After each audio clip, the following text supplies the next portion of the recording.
DB. Cooper ने 24 नवंबर 1971 में Portland से वाशिंगटन जा रही फ्लाइट की एक टिकट ली थी।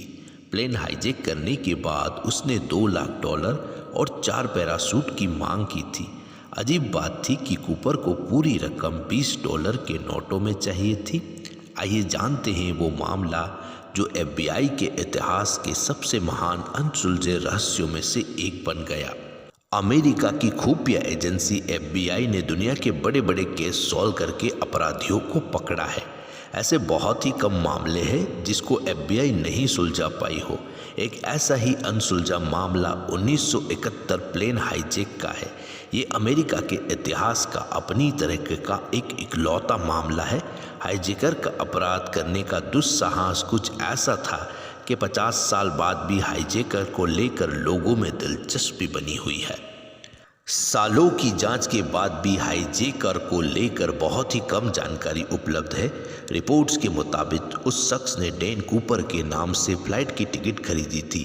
हालांकि मीडिया ने उसको डी.बी. कूपर के नाम से जाना जाता है। कूपर के बारे में कहा जाता है कि वो एक अधेड़ उम्र का लंबा आदमी था।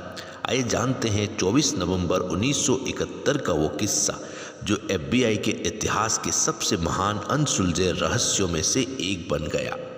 हाईजैक की तारीख को कूपर काली टाई पहने बिजनेस सूट में एयरपोर्ट पर पहुंचा था।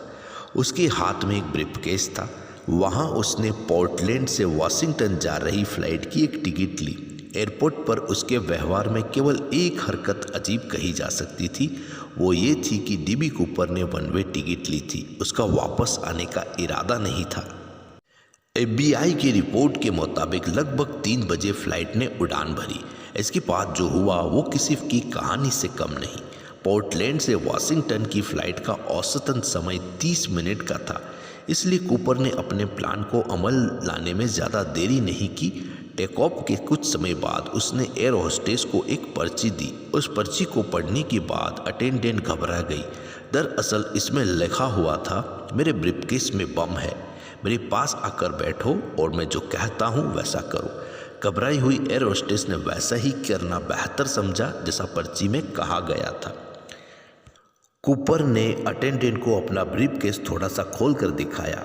उसमें रखे बम की झलक देखकर ही एयर होस्टेस सुन्न हो गई। बाद में कूपर ने उस अटेंडेंट से ही अपनी सारी शर्तों का एक नई पर्ची लिखवाई। इसमें कूपर ने $2 लाख और 4 पैराशूट की मांग की थी। अजीब बात थी कि कूपर को ये पूरी रकम $20 के नोटों में चाहिए थी। कूपर की मांगों वाली पर्ची जब पायलट के पास पहुंची तो उसकी जानकारी के लिए सिएटल के एयर ट्रैफिक को कंट्रोल को दी। आनन फानन में पुलिस और FBI ने हाईजैकर की मांगी फिरौती को जमा किया। रिपोर्ट्स के मुताबिक 30 मिनट की हवाई यात्रा अपने नियत स्थल तक पहुंचने में 3 घंटे का समय लग गया। जब लोगों ने इस पर सवाल किया तो पायलट ने इसे एक मैकेनिकल समस्या बता दिया। सिएटल में जब फ्लाइट लैंड हुई तो कूपर के लिए पैसे और पैराशूट दोनों तैयार थे। हाईजैकर ने सभी 36 यात्रियों और चालक दल के कुछ सदस्यों को नीचे उतार दिया। उसने आगे के प्लान के लिए चालक दल के 4 सदस्यों को अपने साथ ही रखा, जिसके बाद $2 लाख और 4 पैराशूट के साथ हाईजैकर ने मैक्सिको के लिए उड़ान भरी। मैक्सिको जाने के रास्ते के बीच में डी.बी. कूपर ने अपनी आखिरी चाल चली। कूपर का प्लान कभी मैक्सिको में लैंड करने का था ही नहीं। सिएटल और रेनो के बीच रात 8 बजे के बाद कूपर ने वो किया जो किसी ने सोचा भी नहीं था। प्लेन का हाईजैकर पैराशूट और फिरौती की रकम लेकर विमान से कूद गया। उस समय प्लेन 10,000 फीट की ऊंचाई पे उड़ रहा था। जहां वो कूदा वहां जंगल का इलाका था। पायलट और चालक दल तो सुरक्षित लैंड कर गए, लेकिन रात के अंधेरे में कूपर हमेशा के लिए गायब हो गया। डी.बी. कूपर के भागने के बाद उसकी तलाश में एक बड़ी टीम जुट गई। कई सालों तक अमेरिकन खुफिया एजेंसी पूरे देश की खाक छानती रही, लेकिन कूपर को और उससे दिए गए नोटों का कुछ पता नहीं चला। यह पहली बार था जब इस तरह की घटना हुई जिसमें एक अपराधी ने भागने के लिए पैराशूट का इस्तेमाल किया था। $2 लाख उस समय की मांगी गई सबसे बड़ी फिरौती थी।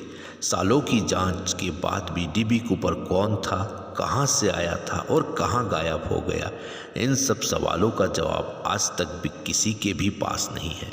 दोस्तों, अगर आपको ये वीडियो इन्फॉर्मेटिव लगी तो इसे ज़रूर लाइक कीजिए, शेयर कीजिए और प्लीज़ चैनल को भी सब्सक्राइब कीजिए ताकि आपको ऐसे वीडियो और भी मिल पाए। Thanks a lot for watching.